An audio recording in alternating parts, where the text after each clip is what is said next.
Allez, merci à vous de nous regarder, c'est un plaisir. Nous sommes là ici à Kinshasa. On s'excuse d'abord par rapport à la voix. La voix elle est cassée. En rapport avec le match de Simba il y a pratiquement quelques jours, on était au stade de Martyrs pour la finale de la Coupe du Congo. Et donc, Simba a gagné ici à Kinshasa et Simba s'est retrouvé en Afrique. Et nous, on se dit, on va retrouver un monsieur bien.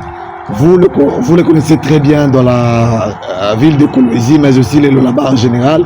Pourquoi pas les grands Katanga et le pays. Il est avec nous sur ce plateau. Avec lui, on va essayer de parler de cette équipe de Simba d'abord, parce que ça nous intéresse plus. Et donc, il s'agit bien du président Michel Chose avec nous, à qui nous disons bonjour. Bonjour, monsieur Etienne. Soyez les bienvenus à Kinshasa. Merci, président. Merci de nous avoir accueillis ici sur place à Kinshasa.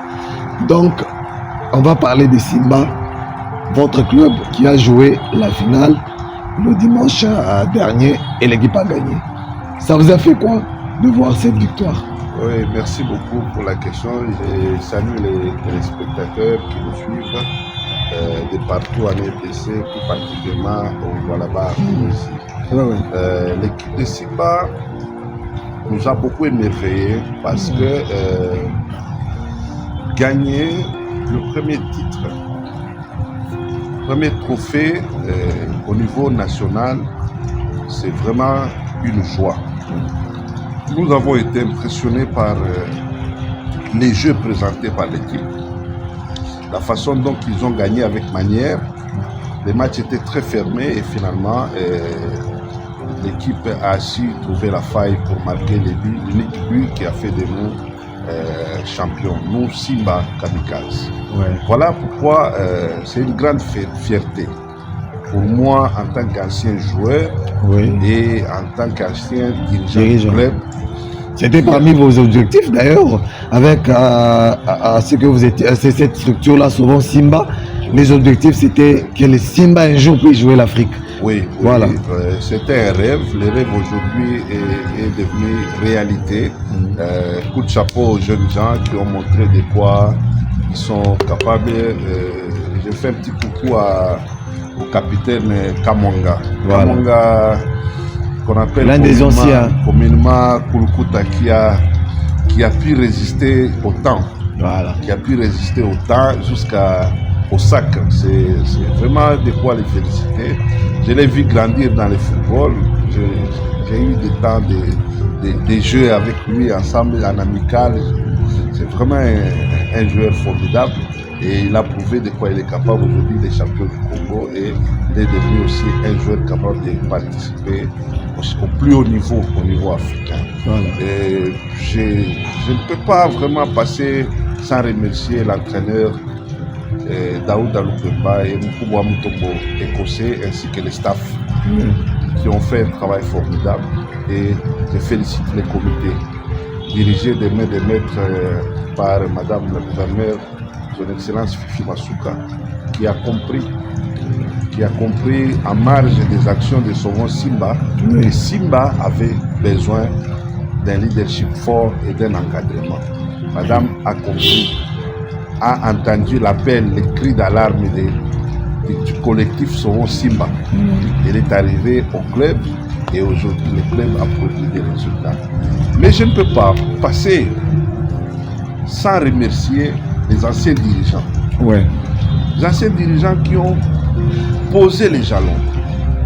Je ne vais pas reculer trop loin, puisqu'en reculant trop loin, je parlerai de Fé Lumuna, je parlerai de beaucoup de présidents. Mais je préfère parler de ceux qui récemment, il y a une décennie, ont travaillé pour que l'équipe arrive là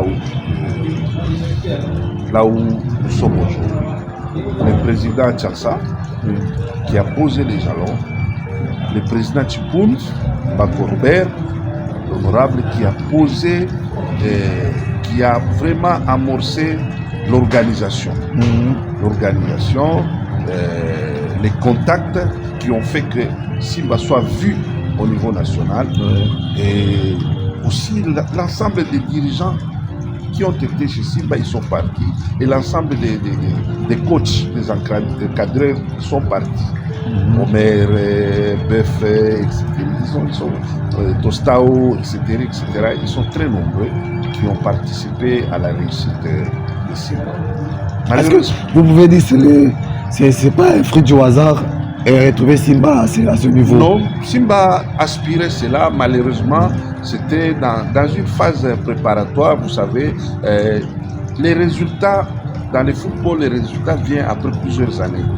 Malheureusement, il y a ceux qui croient que lorsque quelqu'un arrive au club, un joueur, un entraîneur ou un dirigeant, les supporters que nous sommes, nous exigeons les résultats immédiats.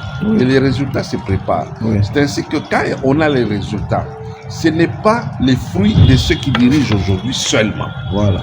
C'est les fruits de l'ensemble de ceux qui sont passés. Chacun a posé une pierre à l'édifice jusqu'à ce qu'on atteigne. Mais palme d'or réservée à Madame, on ne peut pas lui voler la vedette. Madame Fifi Masuka, coup de chapeau. Grâce à elle, aujourd'hui, on est vraiment une première champion. Pour le Lualaba. Parce que c'est depuis 1937, 1939 plutôt que l'équipe de Simba a été créée. Simba a joué quelques finales, mais Simba n'a jamais été champion. Et Simba n'a jamais joué la foot. Une première sous Madame Masuka. Simba est devenu championne du Congo et va jouer la Coupe de la Confédération. C'est une première et c'est l'unique club au Lualaba à pouvoir faire ça. Donc Simba est sorti de l'eau des équipes consorts et Simba est entré dans la cour des grands. Donc Simba grandit. Oui, à la manière de Lupopo, de Mazembe, de V-Club, etc. Aujourd'hui, désormais, on comptera le participant africain. Simba, au niveau africain, à l'instar de Magne Magnon et consorts. Et même l'adversaire du jour, MK Etancheti. Donc, nous félicitons Madame Fifi Masuka. Mais nous ne pouvons pas oublier les anciens, les joueurs. Paix à l'âme du président Louis, Louis XIV, qui est décédé au cours de cette année, qui avait ces mêmes ambitions. Ils sont nombreux à avoir travaillé pour vouloir obtenir ces objectifs. Nous sommes allés trop loin en cherchant même les expatriés, les entraîneurs expatriés, tout ça parce qu'on avait besoin de résultats. Sauvons Simba, il y a eu beaucoup de gens qui ont contribué.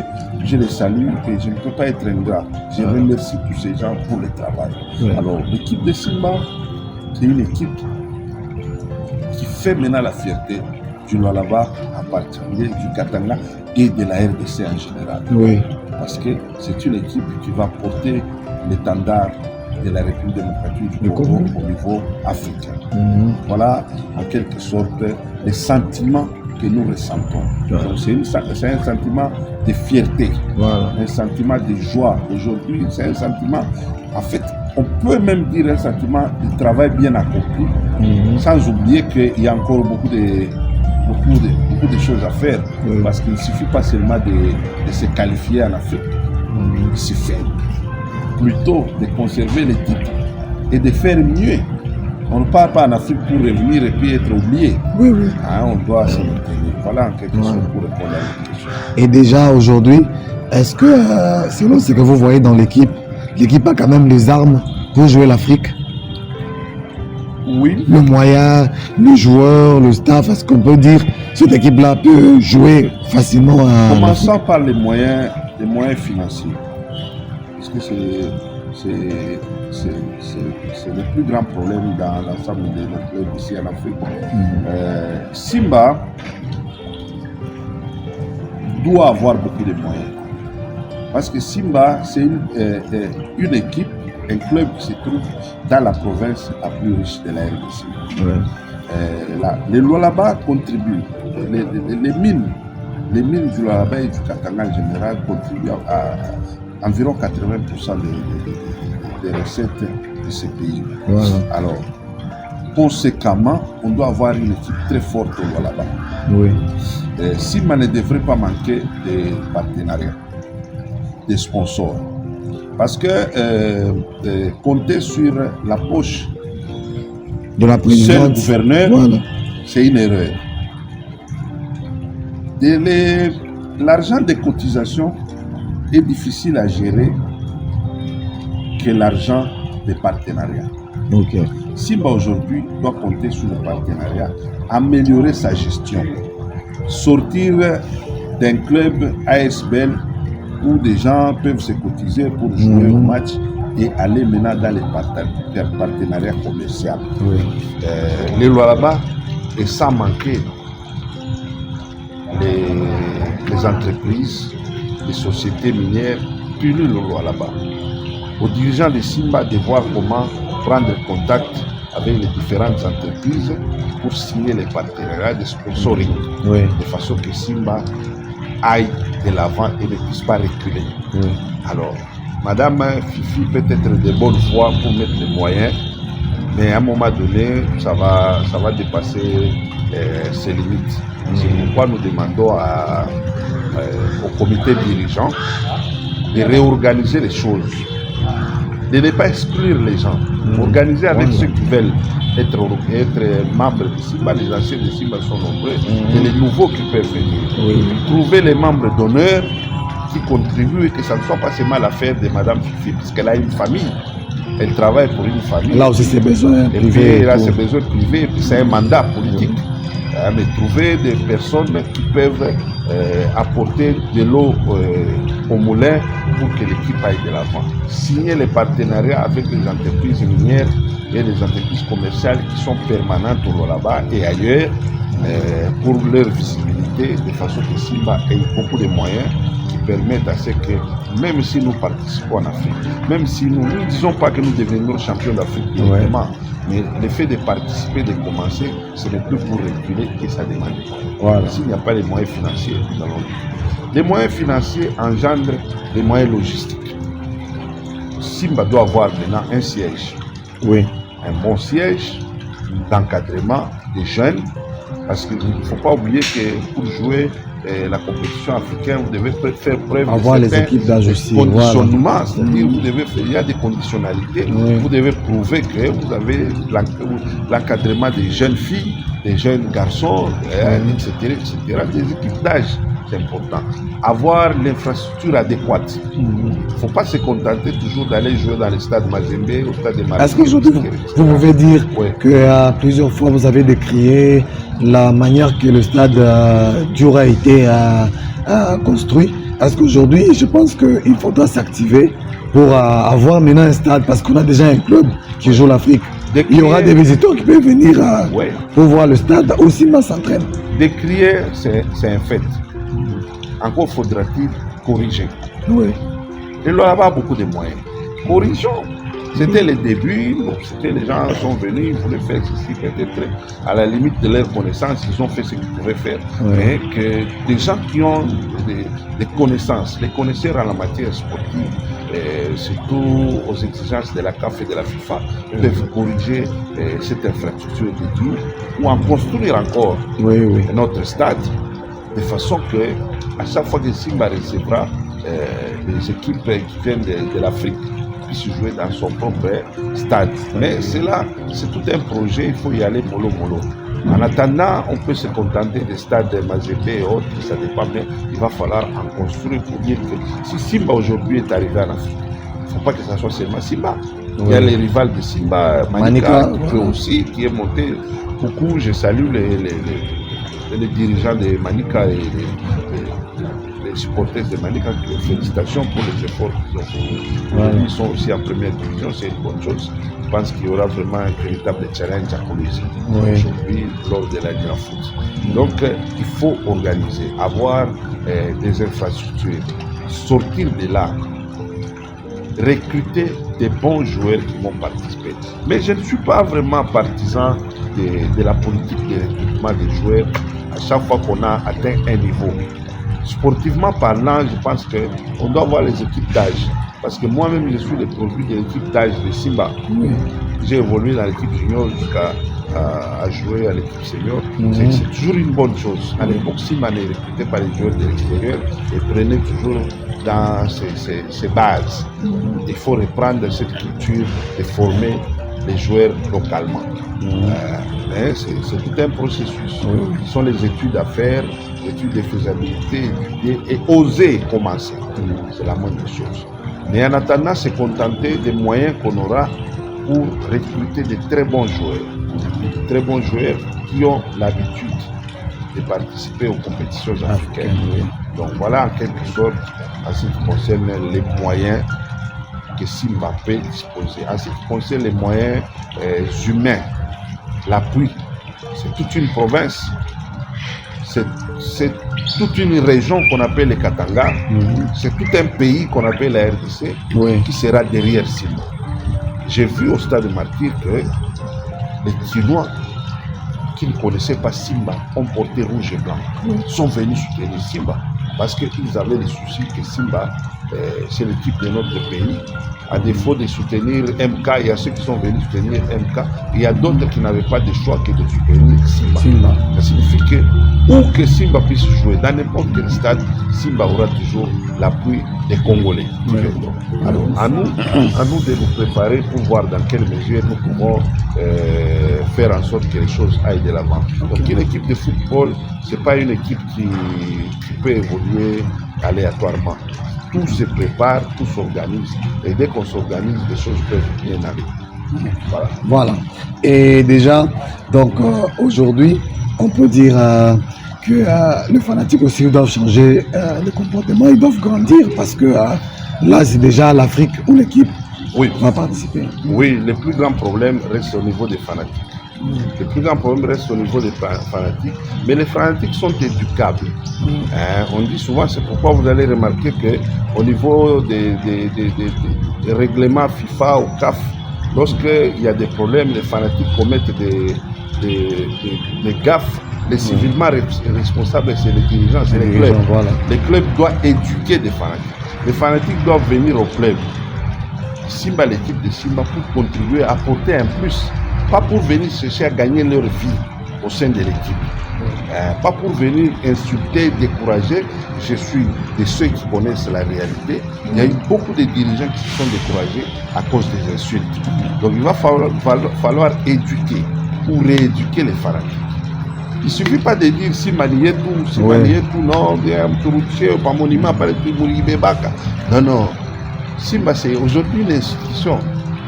C'est pas hier, oui, peut-être un monument, mais aujourd'hui, Simba, c'est une institution. Dois-je rappeler que Simba a été créé en 1939 par les travailleurs de la Brassimba. De la Brassimba qui avait créé cette équipe. C'était une équipe loisir, mais l'adhésion populaire a fait que ce soit une équipe, un club tel que nous connaissons. Donc pour moi, je ne vois pas de problème des fanatiques, quitte à ce qu'ils soient éduqués par les comités. Les dirigeants eux-mêmes doivent être capables de diriger les comités et d'orienter les supporters et de sanctionner là où il faut sanctionner. Il faut éviter la division, avoir des castes, des groupuscules au sein des comités de supporters où lorsqu'il y a un problème, tel va se lever, il monte tel contre tel, c'est pas bien. Parce que ça fait freiner Simba aurait pu être champion depuis longtemps. Et c'est à cause de ça, ce facteur-là a joué à tirer l'équipe vers le bas. Donc il y a des points il faut corriger. Voilà, je pense au moins c'est le gros de l'équipe de Simba Kamikaze.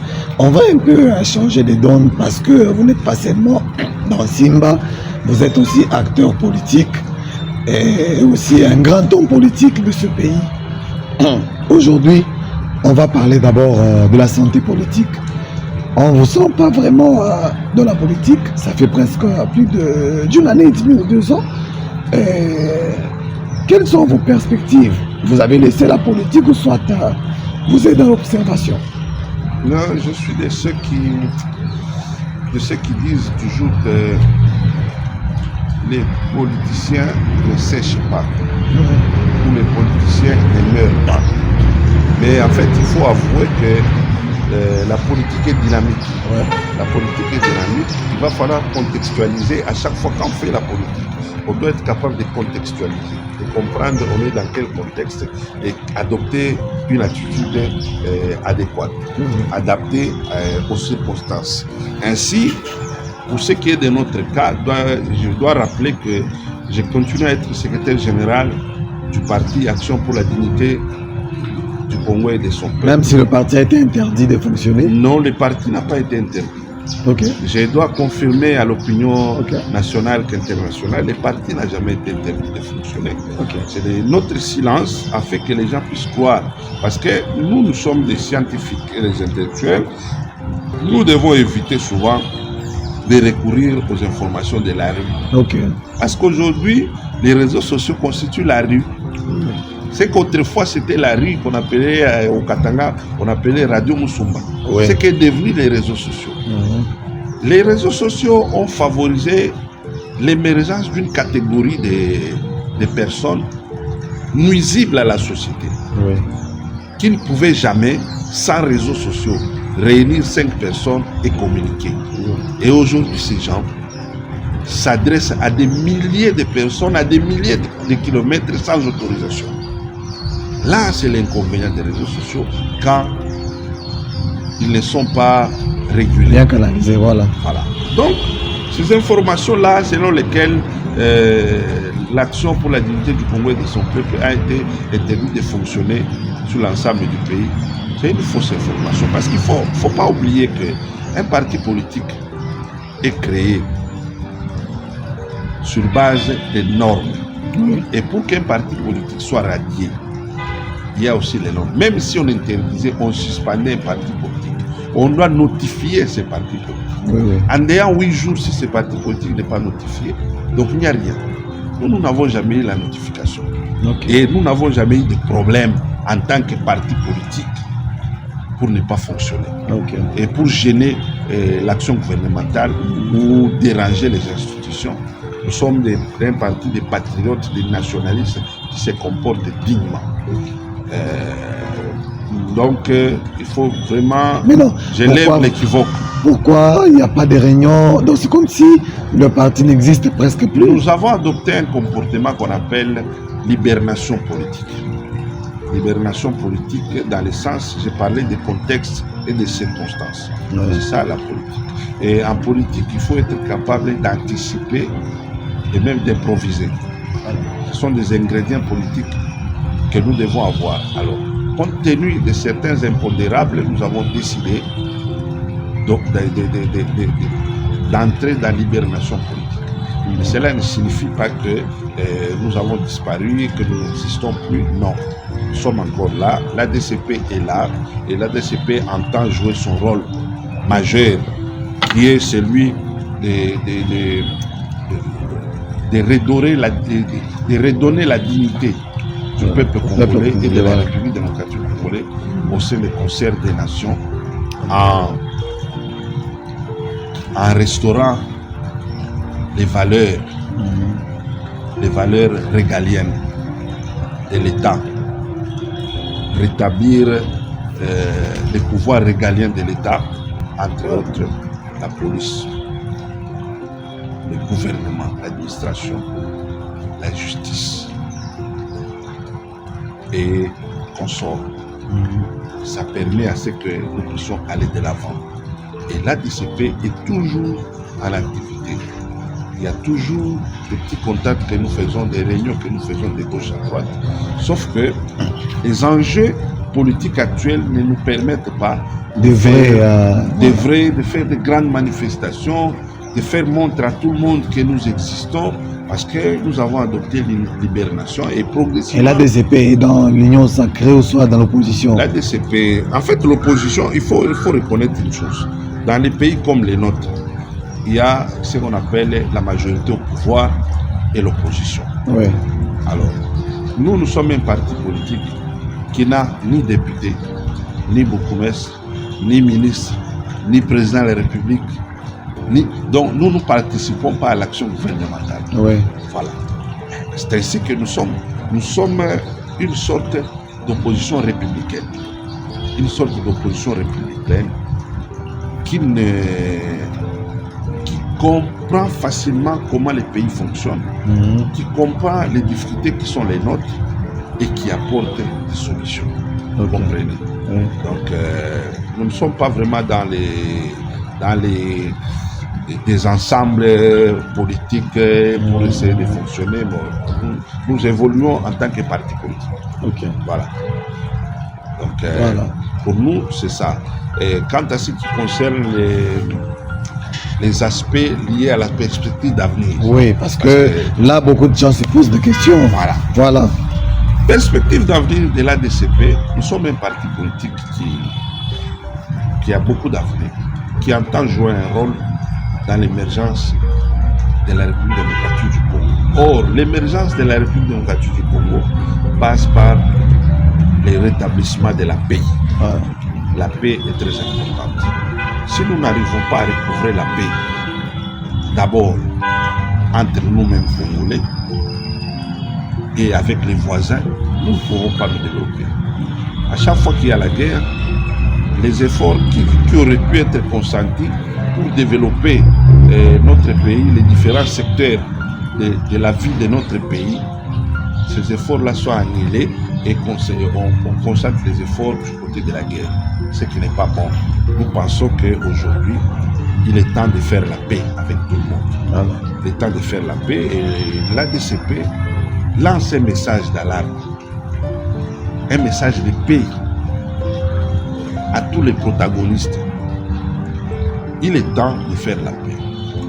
Il est temps de se mettre ensemble. Tant que nous-mêmes, Congolais, nous n'allons pas parler le même langage, il n'y aura jamais la paix. La première des choses, c'est que nous-mêmes, nous devons parler un même langage. Nous devons discuter entre nous, voir quels sont les problèmes que nous avons. Quelles sont les causes profondes de la division qui nous amènent à la division. Comment nous pouvons juguler cette crise en attaquant les causes profondes de nos divisions. Parce que nous sommes divisés. Le Congo est très divisé. Le Congo a reculé de 30 ans. Ce qui n'est pas bon. Il va falloir travailler d'abord sur nous-mêmes. Les étrangers viendront en appui. Oui. Les étrangers viendront en appui. La véritable paix passe par les renoncements, la remise en cause et l'entente, les pardons mutuels. C'est un message que je lance à tout le monde sans exception. Remettons-nous en cause. Parce que le pouvoir en place taxe souvent que les Katangais sont en train de se rébeller chaque fois, ils ne sont pas contents. Non, les Katangais n'ont pas besoin de ces discours. Je n'ai pas entendu ça du pouvoir en place.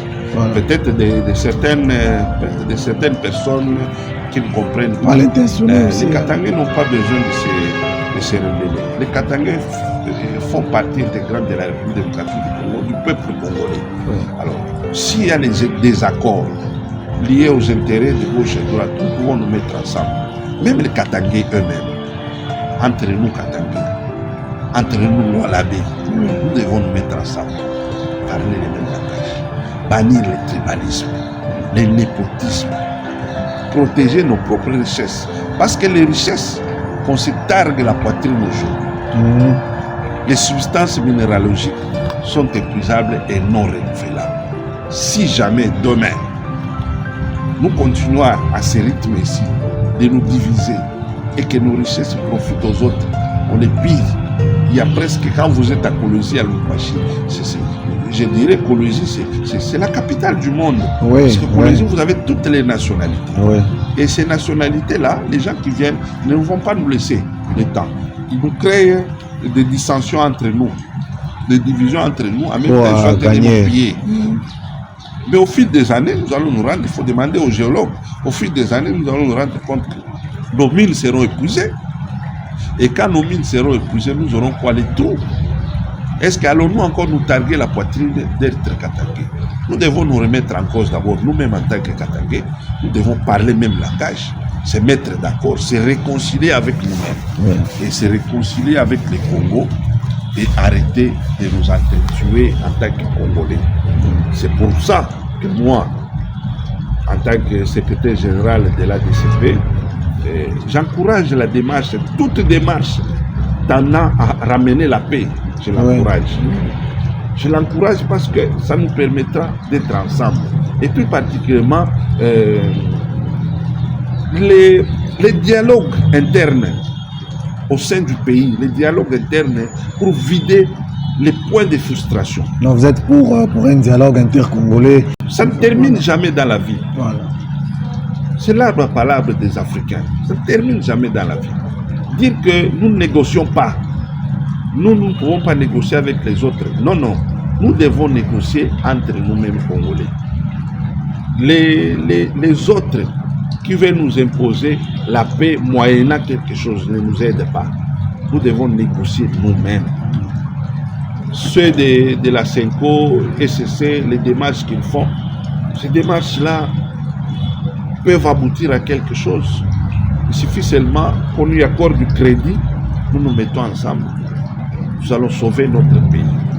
Alors, mais les efforts qui sont aussi fournis, nous encourageons ceux qui sont à Doha, par exemple. Voilà. Les démarches de Doha, par exemple, nous les encourageons. Quitte à ce que l'accord de principe qui a été signé soit respecté de part et d'autre. Parce que ceux qui meurent sont les Congolais. Oui. Ce ne sont pas les Qataris, ce ne sont pas les Américains. Ceux qui meurent sont les Congolais. Alors nous devons nous remettre encore pour dire, dans une négociation, il y a toujours les prétentions qu'il faut abandonner au profit de l'intérêt commun. Oui. Alors travaillons pour l'intérêt commun de façon que notre pays, un géant endormi, puisse s'élever. Voilà. Donc c'est en quelque sorte un message que je lance. Les partis est toujours en vie. Les partis fonctionnera mieux dans les jours à venir. Nous sommes en train de travailler pour sortir de notre hibernation politique volontaire. Nous allons sortir que ceux qui ont eu l'information que les partis a été interdit de fonctionner, c'est faux et archi-faux. C'est une information de la rue une fois de plus. Ne vous contentez pas des réseaux sociaux, cherchez l'information à la source. Voilà. Donc, on parle aussi de votre Lualaba, où nous venons d'ailleurs chez nous. Comment vous voyez votre Lualaba depuis un certain temps? Bon, politiquement, il y a quand même l'évolution, soit un calme politique est revenu dans le Lualaba. Oui, le calme relatif est revenu au Lualaba. Les tensions ont baissé, les tensions liées aux incompréhensions tribalo-ethniques généralement ont diminué. C'est pour ça que je félicite la façon dont je vois les Lualaba évoluer. Il y a quand même des infrastructures, il y a beaucoup de choses qui ont changé aujourd'hui. C'est une très bonne chose. C'est une très bonne chose, quitte à ce que ça profite. Mais nous devons préserver nos richesses nous-mêmes. Nos richesses doivent d'abord profiter aux Lualabais avant de profiter à tout le monde, parce que les Lualabais font partie intégrante de la République démocratique du Congo, du peuple congolais. Alors il faut faire en sorte que dans les secteurs miniers, que les sous-traitances, que les enfants, les filles et filles du Lualaba puissent être les premiers bénéficiaires. C'est une compétitivité, tout le monde est là, oui, mais songez que ceux-là resteront avec. Le Lualaba ne bougera pas. Les filles et fils du Lualaba seront toujours là. Mais les autres qui viennent avec des gros investissements, après, s'il n'y a rien, ils partiront. Alors, en ce qui concerne la gestion même de la province, il y a le calme aujourd'hui. Ce que je peux demander ou décourager, c'est le tribalisme et le népotisme. Il faut arrêter de voir les choses sous l'aspect tribal. Il faut privilégier la méritocratie. Voir les gens qui sont meilleurs, qui peuvent apporter quelque chose pour la construction du Lualaba, mettez-les à leur place et qu'ils avancent. Si nous mettons seulement les gens, nous pensons que c'est seulement quelqu'un de ma famille, de ma tribu qui peut m'aider. Parfois, on se trompe, on se leurre. Pour moi, j'estime que voir des choses de ce côté-là, il y a des petites choses à corriger, mais dans l'ensemble, les choses avancent bien. Il faut décourager le tribalisme. Il faut demander aux socioculturels d'enseigner la culture de leur clan, de leur tribu, de leur communauté. Ne pas se retrouver dans des réunions en train de dire telle communauté veut nous dominer. Ils sont très nombreux, ils ont tel poste avec des statistiques, ils ont tel ministère, tel poste, et nous n'en avons pas, ça ne nous avance pas. Il faut décourager cela de façon que tout le monde, que ceux qui méritent, les filles de chaque communauté, les fils de chaque communauté qui méritent, obtiennent des postes et contribuent au développement du Lualaba, ainsi au développement de la République démocratique. Donc pour moi c'est ça.